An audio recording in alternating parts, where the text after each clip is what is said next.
Allah bagi roh, Allah bagi jasad, Allah bagi amal. Kalau Allah masuk kita jadi hamba dia, hamba yang selalu menaati diri pada Allah, hamba yang selalu kenal diri itu hamba yang hanya ada Tuhan nama Allah. Allah tak suruh Tuhan yang lain, tak suruh Tuhan yang lain, melainkan Tuhan Allah Subhanahu Wa Taala. Macam mana nak jadikan Allah Tuhan? Itu dia kena ngaji sebab fa'alam annahu la ilaha illallah. Kata fa'alam menunjukkan bahawa kena ngaji. Nak kenal Allah Taala Tuhan, dia kena ngaji. Jadi satu dari syarat tuntutan kalimah la ilaha illallah. Kata ulama-ulama yang huraikan masalah kalimah thayyibah ini, masalah la ilaha illallah, bagaimana dihuraikan oleh ulama-ulama berpunca daripada matan Jawharut Tauhid bab syahadah. Kata ulama, siapa yang mengucap la ilaha illallah wajib atasnya ilmu. Wajib. Siapa yang mengucap kalimah syahadat pada ilmu maka berdosa haram. Karena satu tuntutan kalimah la ilaha illallah itu adalah ilmu.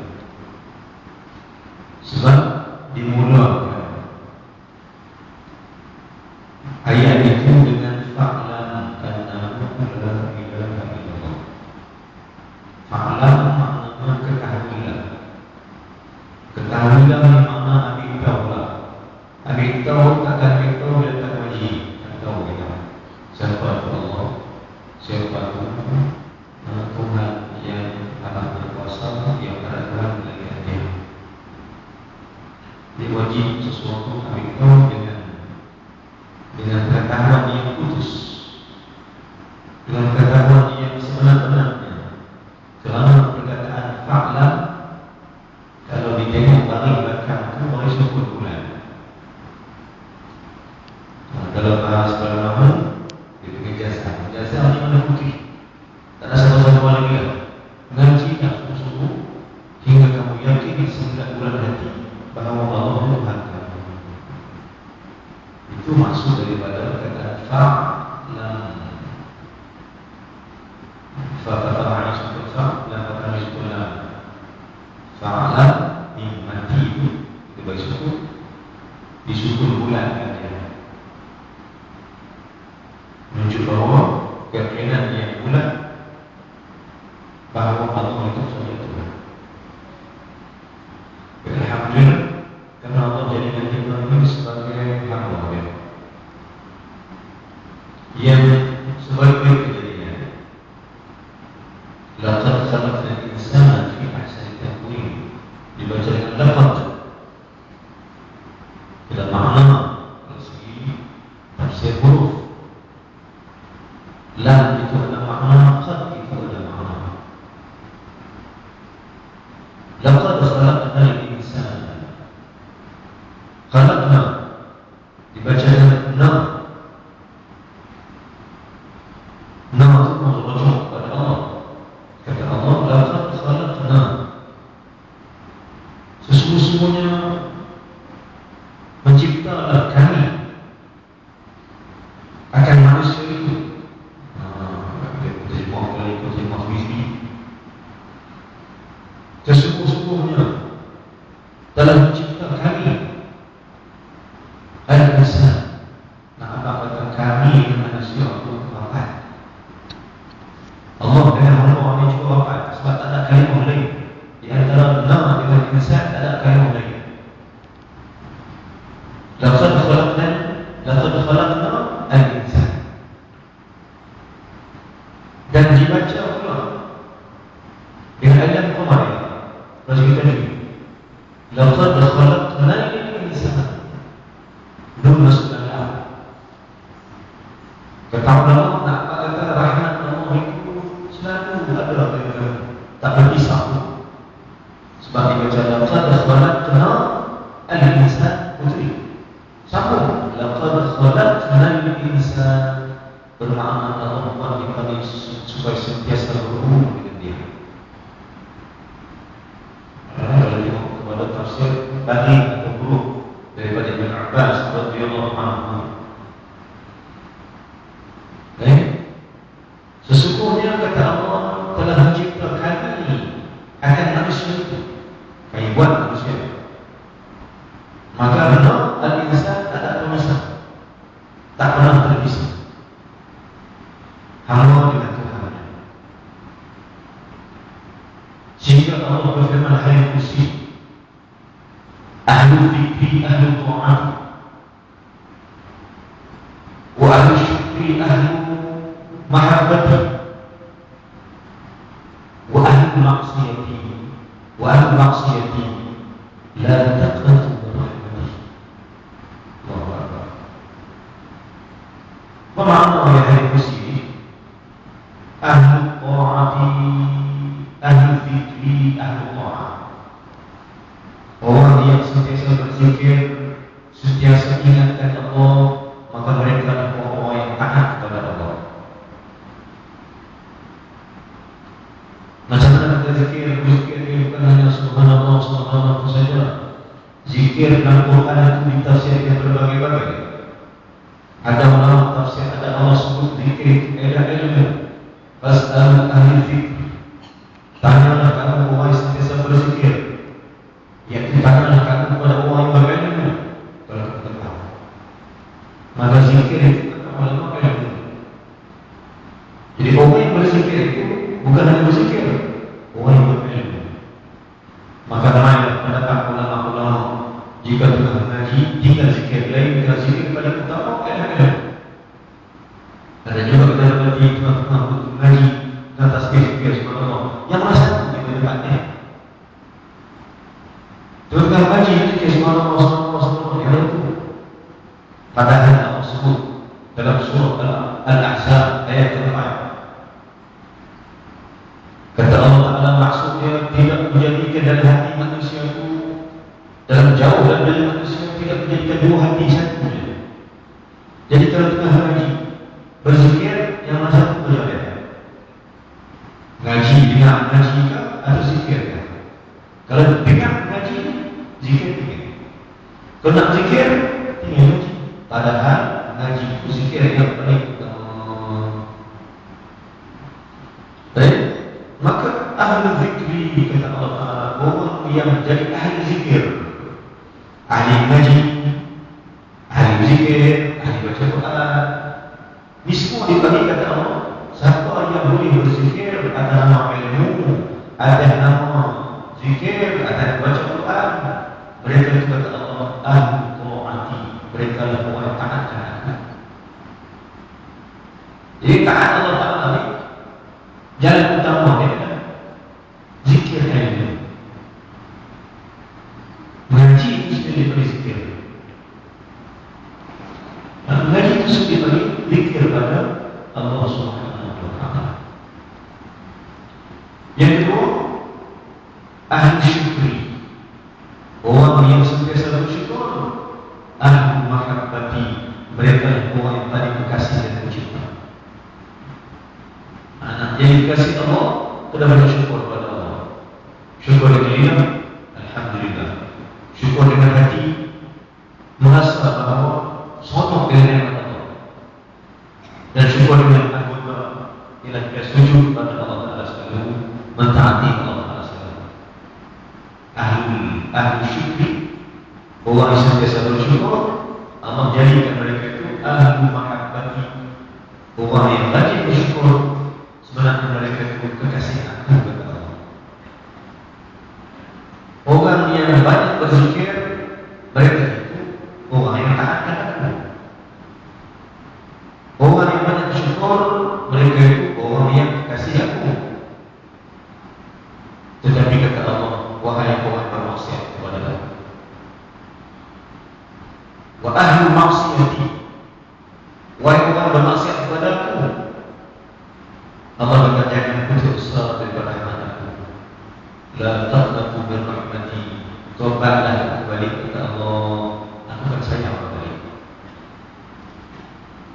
Sampai bermakna banyak maksiat, maka Allah sentiasa senantiasa membuka pintu taubat.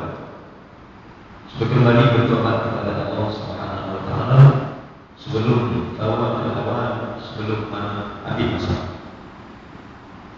sebelum kiamat, sebelum datangnya mati, sebelumnya tutup pintu taubat. Tutup pintu taubat ini dengan dua. Satu, mati. Bila emaknya mati, maka pintu taubat tertutup. Taubat tak jadi guna sebab Allah tak terima. Jadi tolak kata-kata tak apalah kita muda lagi tua semua taubat. Ya, maka itu kata daripada hajatan iblis yang suruh kita katakan itu sebagai tanggungan taubat. Okeylah, kita kata apa nanti kita taubat. Baik, memang kita bertaubat, tapi masalahnya Allah terima kita. Jadi segera taubat itu satu daripada perintah Allah Subhanahu wa taala bersama. Baik, tuan subhanahu alhamdulillah kita di pagi pada malam ini kita tersambung sedikit perbincangan kita sampai kita ketemu salat Isya. Ibadat kepada Allah Taala ini kita nak tengok juga apa-apa yang patut untuk kita lihat. Tetapi saya tanya satu hadis Nabi sebelum kita bincang, insya-Allah sebagai maklumat atau sebagai tambahan. Hadis Nabi sallallahu alaihi wasallam dalam kitab Kashful Ghaib, Ghosok 32. Hadis dari Abi Umamah al-Bahili radhiyallahu anhu. Kata dia, sabda Nabi sallallahu alaihi wasallam. Nabi empat dekat Abi Umamah al-Bahili. Nabi kata, telah dimatikan seorang laki-laki. Maknanya Allah matikan seseorang. Terima laki-laki dalam hadis atau dalam Al-Quran atau dalam kitab-kitab, dia bukan laki-laki saja. Yang ini kalau kaedah dia panggil lafaz am yang mana umum. Kataan itu tunjuk seorang, dari makna ramai. Seorang, dan makna ramai. Bila dikata apabila seseorang laki-laki itu ada seorang laki-laki dimatikan dia oleh Allah. Mati itu mati nak bagi kita mati itu kerja Allah, bukan kerja siapa? Kerja Allah Taala. Waktu malaikat maut diserahkan tugas mengambil nyawa manusia, dia kata kepada Allah, ya Allah, aku takut nak ambil tugas cabut nyawa orang ni. Pasal apa takut? Tanya Allah, Allah tanya juga, tak tahu habis saja. Allah tanya dia, tanya malaikat maut. Pasal apa takut? Nanti kata malaikat maut, aku takut orang salah aku. Nanti orang salah aku, saya punya orang. Maka Allah kata dekat malaikat maut, jangan takut, karena aku akan jadikan sebab mereka mati supaya kamu tak dipersalahkan. Jadi ini orang mati pasal apa? Tak kata orang tak kata malaikat maut punya orang. Maka malaikat maut orang tak salah, tak kata orang mati apa accident, mati sebab apa mati tu? Cimane, darah tinggi. Orang tak kata malaikat maut. Kerana malaikat maut minta Allah, ya Allah, kalau anda matikan seorang, buatkan supaya aku tak dipersalahkan. Sebab takut. Ya Allah sudah memang aku akan buat yang mati itulah sebab supaya mereka tidak menyalahkan kamu. Baik, maka mati ini kerja Allah Taala, bukan kerja manusia, bukan kerja siapa-siapa. Kerana yang hidup pasti akan mati. Yang muda tak pasti boleh hidup sampai tua. Clear? Yang kaya tak pasti kaya sampai tua. Yang miskin tak pasti akan miskin sampai mati.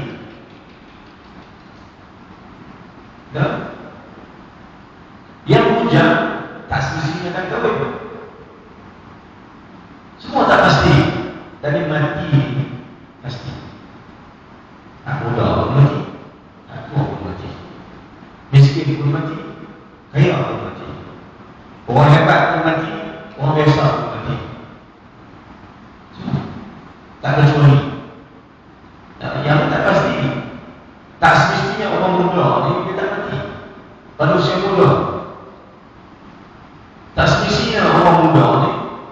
kahwin. Tak pasti. Ruangan besar, kerja besar, dia rumah besar, berbelakang besar, cari isteri, bini semua. Tak pasti, tuan. Tak pasti. Ruangan.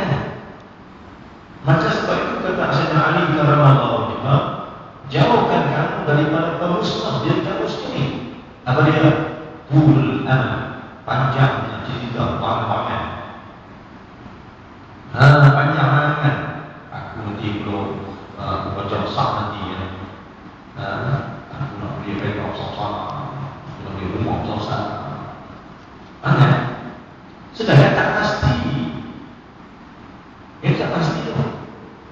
Yang pasti satu benda, mati. Al-mautu haqqan, mati itu benar. Jadi bila mati itu benar, kahwin itu tak pasti, mati itu pasti, maka buatlah persiapan untuk mati, bukan buat persiapan untuk kahwin. So mati itu pasti, kahwin tak pasti. Nak kerja nanti tak pasti, mati itu pasti. Mungkin belum gaji tak nak kerja mati. Ibu-ibu dia kaya, tak ada kaya mati. Maka mati itu kerja Allah. Sekarang Nabi bersabda dalam hadis, "Walladzi nafsi biyadihi", demi sesungguhnya jiwa dan aku pada kuasa Allah. Mana? Sebab pada Allah. Jadi ada itu benda yang kena sebab pada Allah. Itu ruh tinggal pada Allah. Bila masalahnya? Bila masalahnya sebab pada Allah? Waktu salat sebab jiwa pada Allah. Matikan diri daripada ingat dunia untuk hidup bersama Allah pada waktu salat. Sebab roh itu nanti ke Tuhan dia. Ini Allah SWT. Baik, tapi kita dalam hadis tadi, hadis Nabi Umar bagi ini, Nabi akan dimatikan seorang laki-laki, maka dihantar dia ke kubur. Cerita hadis itu. Kitab Nasir, kitab Kashful Ghaibiyah, muka surat 32 belah kanan. Di tengah cerita kitab Nasir, cerita Al-Ahwal Al-Akhirah, Al-Qabr dan sebagainya. Cerita pasal kubur, pasal hal-hal dan kitab itu. Baik, Nabi kata, bila dimatikan seseorang, dihantar dia ke kubur. Dia belum pasti dia mati tak ada datang. Mati tak kubur. Sebab tak kubur, kami tak ada anak jaga dia. Kita tunggu orang mati tu. Tak jadi minta apa, tak jadi jaga. Tak ada tinggal. Tunggu pun bersusah. Kita hantar. Bila kita mati, Allah sebab kita tak sabar. Allah Ta'ala. Kerana sabit benda itu dalam takdir yang kita dengar. Ada takdir mati kita bisa dengar. Pada pagi ini, wahai sahabat kami, wahai sebulan, wahai sebulan. Lepas hari nak minta takdir kita baca. Kata kat dia, kalau orang kita orang hidup, kita nak bakar mati ini. Wahai saudara kami, pada hari ini kami tinggal dengan kamu bersama Allah. Tinggal Allah Ta'ala. Pada hari mati ini kamu hidup bersama Allah ini. Pada hari ini kami tinggal dengan kamu. Kami nak balik mengajar kami, nak kamu hidup lama-lama kami nak balik. Maka tinggallah kau bersama Allah. Kami tak tahu tentang diri kamu. Kami tak peduli pada diri kamu. Yang kami kisah, kami hidup nak beribadat lagi kepada Allah. Supaya mati kami lebih baik daripada mati kami. Ataupun hidup kami dalam alam barzakh nanti lebih baik daripada hidup kamu nanti. Sebab Allah beri peluang untuk kamu bertobat kepada Allah. Maka tinggallah engkau bersama Allah. Baik, Nabi kata bila dihantarkan mayat ke kubur, dikebumikan dia, maka datanglah kepadanya malaikat. Kita faham cerita dulu. Hadis ini hadis yang Cerita ada lagi. Sebab itu dalam hadis tersebut dalam khabar cerita. Apabila itu mati, hantar ke kubur, dimasukkan ke tanah, Nabi kata, maka datang kepada mereka, maka diazabkan dia. Jawablah kita kena azab. Diazabkan dia oleh malaikat dengan beberapa pukulan. Berarti baik. Maka diazabkan dia oleh malaikat dengan pemukul besi. Orang mati kena azab, disiksa dengan besi malaikat, kena pukul besi. Bukan tiba kotak, tiba kotak, campur kotak, tidak pemukul dengan besi. Bisa disebut dalam hadis itu, apabila kamu ini kena kotak nanti baik, maka putus semua anggotanya. Putih maknanya tangan, putih kaki, putih. Sebab hentakan yang kuat daripada malaikat. Maka putus segala dasar-dasarnya, putus segala anggotanya. Dan kerana pukulan yang kuat lagi, kerana pukulan yang teramat kuat pada malaikat, menyala mulutnya itu dengan api. Kita mana? Kashful Ghaibiyah Ghazwat 32 lah kanan cerita pasal ahwal qabri, cerita orang mati dan sebagainya selanjutnya sampai hari kiamat. Bila kita buka jasad ini, kita ni ada tulang sendiri, sedih-sedih semua patah habis. Allah SWT kita lihat kerana pukulan yang kuat daripada malaikat. Dan disebabkan pukulan yang kuat ini juga dalam hadis itu Nabi sabdakan, dengan sebab pukulan yang kuat sangat, kuburnya itu menyala dengan api. Dan Nabi kata dalam hadis itu, menyala dan kubur itu apinya tak padam selama 40 tahun. Tak padam api. Apinya ada 40 tahun. Apabila mayat kita siksa, dia bertanya malaikat, wahai malaikat, pasal apa dia kena siksa?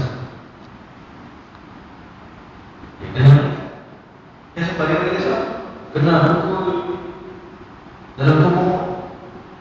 Tak boleh bayang, teman-teman sudah tak boleh bayang. Yang tahu pukulan siksa. Dia tanya malaikat, pasal apa dia kena pukul? Tanya malaikat kata dia, pasal hartanya.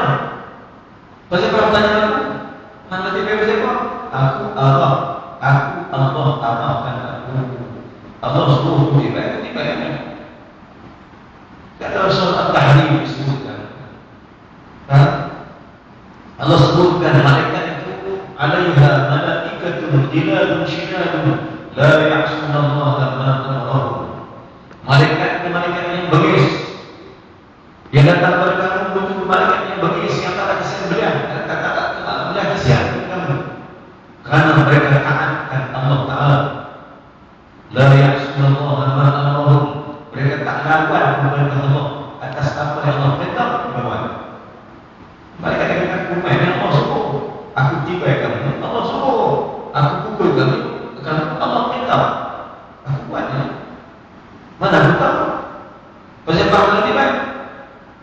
Aku tiba dah. Si mati tak tahu apa yang dia maksudnya tak boleh tanya lagi wahai malaikat pasal apa dia tiba. Pasal apa dia sesat? Maka last kali malaikat yang beritahu sebab Allah suruh itu. Kata malaikat ini sebenarnya engkau kena tiba ini pasal ada kesalahan. Si mati tanya apa salah aku? Kata dia, aku masalahnya. Kata dia, aku masalah. Pasal apa kata itu? Dia kata dia orang yang bersolat, berzakat, beribadat, haji, zakat, puasa, semua dia buat. Pasal apa?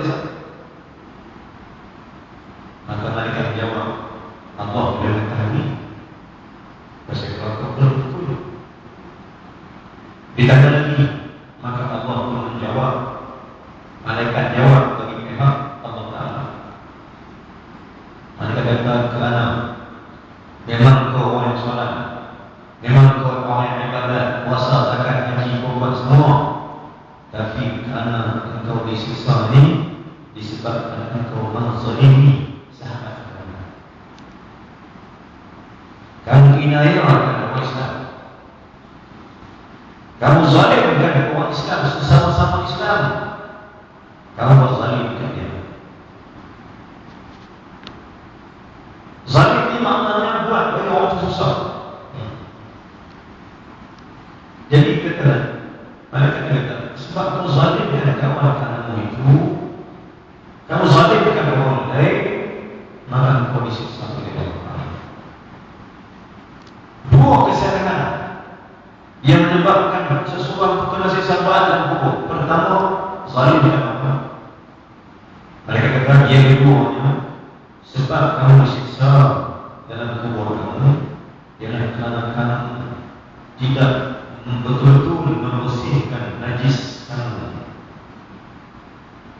Basuh kencing pun tak betul, tak basuh elok. Dan inilah yang akan zambil baul, tak bersih air kencing pun elok, kadang-kadang tak basuh pun. Sebab Nabi bersabda, kebanyakan siksa kubur yang berat itu dikenakan kepada orang yang tak bersihkan diri. Peluang yang ada dalam saya sebutkan kedua sekali nasihat dari saya dan kedua semua ilham daripada Allah. Kedua adalah ajaran anak cucu kita 4. Ada jalan Tohara, ada jalan ada nama Tohara dan kita fikir kepada Tohara. Mula-mula Tohara kita tidak selayang ini, kita bisa zakat, haji, pilih mula kepada Tohara. Ada nama Tohara ini 4 nama. Nah, selamat kita daripada murka Allah Subhanahu wa Ta'ala. Yang ini kita syurkan dalam hati, buat dan asuh dan ajar dan tarbiyah dan didik anak-anak dan cucu. 4 kata supaya mereka selamat daripada siksa. Kita selamat, dia harus selamat nanti. 4 benda kita bakal buat dalam benda pertama. Nabi SAW saya bukti pertama, ajar dia dalam mandi wajib yang macam mana itu. Yang kata mandi junub janabah ni, yang betul mandi yang betul di mana mandi ikut syarat, kehendak syarat macam mana? Macam mana kehendak syarat dalam mandi wajib ini? Kalau betul dia mandi bersih, tak bersih, dia tak bersih, solat dia, puasa dia, zakat dia, ibadat dia, semua tertanggung ataupun tak sampai pada Allah, ataupun ditolak langsung oleh Allah Ta'ala orang yang berbeza. Jadi pertama kita semua siapa balik dan kena bagi perhatian pada anak cucu kita masalah mandi dulu.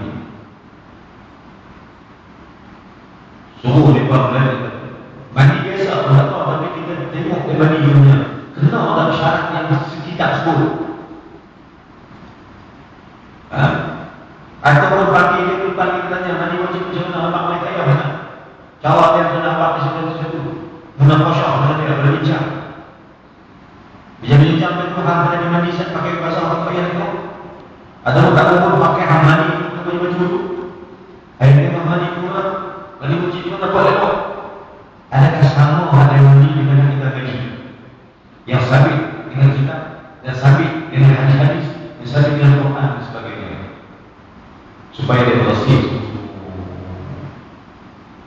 Sebab kubur itu penuh dengan siksaan yang menanti orang yang kotor, orang yang tak bersih.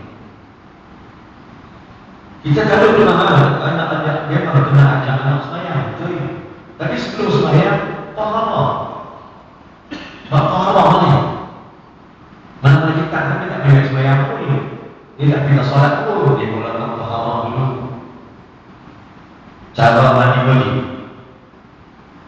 Tanya anak, rukun mandi wajib apa? Tanya anak.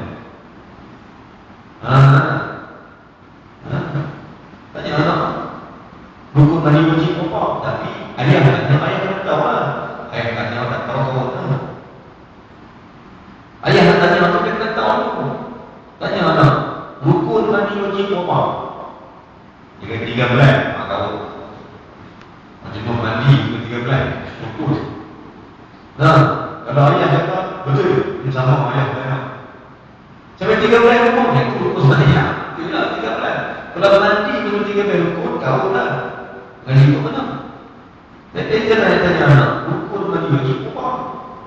Dia pun harap sekian-sekian. Cuma dia mandi penuh ayah penuh amal di rumah. Kalau dia mandi itu betul dengan ilmu syarak, kita tegak. Pasal dia bersih, kita bersih. Dia bersih. Kita boleh bawa ibadat dia terus diangkatnya kepada Allah Ta'ala. Tak tanggung-tanggung, tak salah kemana-mana. Pasal dia bersih. Pertama, yang kedua, yang kena tengok pada anak-anak ni. Pertama, tengok mandi wajib. Kejadian apa? Dari junub. Wa'ikun junuban fatahharu, kata Allah, fa'adu wajib. Wa'ikun junuban fatahharu, maka ini wajib. Kata ulama usul.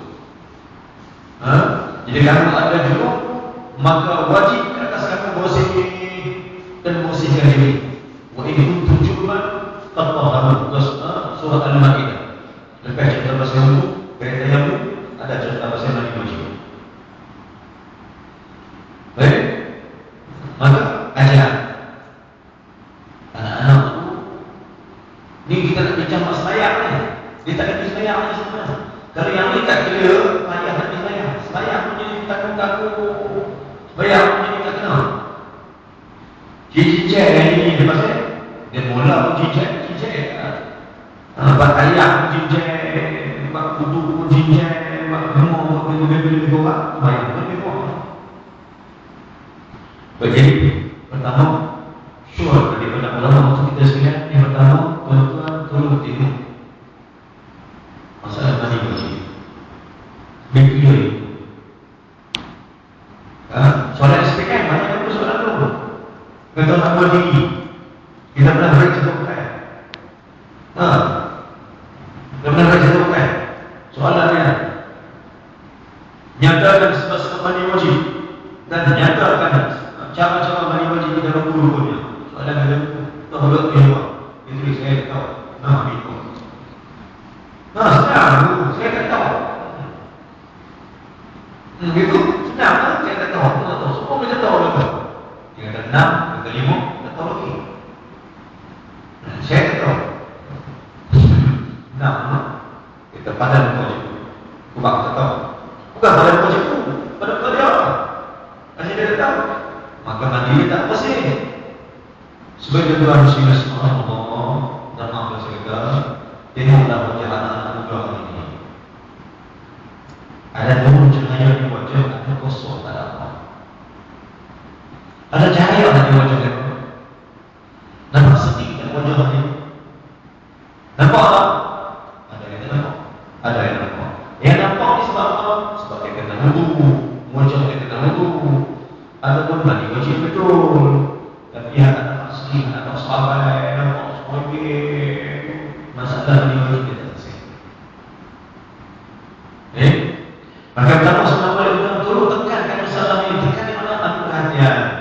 Tanya anak, bincang selalu, tengok hal ini supaya lepas dia dan kita daripada siksa neraka atau sesuatu. Tunggu ini pasti. Sebab azab kubur itu benar. Baik, itu pertama. Yang kedua, yang nak tekankan nak tengok anak-anak ni. Yang kedua, tengok masalah istinja. Istinja ni pula bukan istinja. Yang kata istinja ni mana? Tanya mana istinja ni yang benar. Dan cara-cara istinja macam mana? Khususnya istinja dengan air. Dengan ayam. Orang Batak main budak nampak ayam. Orang Batak dia bicara ayam. Main gini tak ada ayam, main dekat tak ada ayam. Aku tengok yang mana ayam lah yang ada air, dia tak masuk ayam. Macam air itu, ayam tak jumpa ayam lah. Baik. Yang keduanya, tanya anak-anak masalah istinja menggunakan air. Macam mana? Istinja ini satu daripada kaedah pembersihan. Bersih atau bersih? Bersih daripada dua jalan, iaitu jalan depan dan jalan belakang. Air kecil, air besar. Bersih macam mana?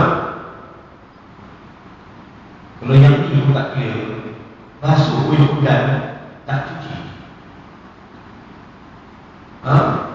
Bersih tapi cuci tapi tak bersih, atau bersih tapi tak cuci. Mana tu tahu? Dia basuh, cuci tapi tak bersih, atau bersih tapi tak cuci. Sebab yang bersih itu ada isi, tapi pada makna dia tak bersih. Boleh masalah apa? Saya buku. Karena tadi dah zalim dan orang satu. Keduanya Nabi kata, mereka kata banyak tadi, engkau disiksa kerana engkau tak bersihkan najis kecil kamu elok. Allah Subhanahu. Sehingga menyebabkan salat dia tak sah, Allah dia tak sah, semua ibadat dia tak sah kerana najis masih ada di diri. Najis yang nampak mungkin hilang, dan najis maknawi tak hilang. Baik, pertama mandi wajib, junub. Kedua, tekan kepada dalam, tekan yang nak berperhatian, ajak elok. Yang kedua ialah bab istinja, menggunakan air. Dan kalau boleh kita beritahu seorang sulit, cerita kita, kalau ada ayat guna batu macam mana, sulit cerita. Jawab tak secara, kalau orang boleh bukan spesifik, general pun tak apa. General maknanya cara umum, tak khusus pun tak apa. Semua dia cerita cara umum. Jangan istinja itu macam mana. Dia boleh jawab, lega kepada Allah. Yang ketiga, hal yang ketiga yang kita perlu tengok, kami perhatian untuk anak-anak cucu. Jadi kita nak berhenti, dia pun berhenti juga. Yang ketiga, tolong tengok masalah wudu. Wudu ini. Janabah, istinja, wudu. Wudu macam mana arti kita wudu ni macam mana? Cara ambil macam mana? Cara susunan, cara perbuatan ambil wudu tu macam mana? Seperti mana yang dikenaki oleh hadis Nabi dan dikenaki oleh Al-Quran sendiri. Allah Ta'ala macam mana, ya Allah macam mana, Nabi tak macam mana. Ini perlu tengok masalah wudu. Dan yang keempat adalah ulang balik pertama mandi wajib, kedua istinja, ketiga wudu. Yang keempat yang kita tekankan sungguh-sungguh supaya faham ini. Selain daripada benda-benda semua, bab taharah ni tekankan juga masalah dalam bab taharah juga tuan-tuan. Seolah boleh saya orang dan tempat ini. Yang pertama junub, yang kedua istinja, ketiga wudu, tempat tak ada tempat. Masya Allah. Tamam. Jadi yang saling kita sebut dia insya-Allah. Baiklah, jadi tekankan benda supaya kita faham. Kenapa? Karena kaedah Islam taharah ni. Saya pun tak tahu lagi pasal jalan raya. Saya pun jangan-jangan. Nanti ada jalan raya itu kena kita juga.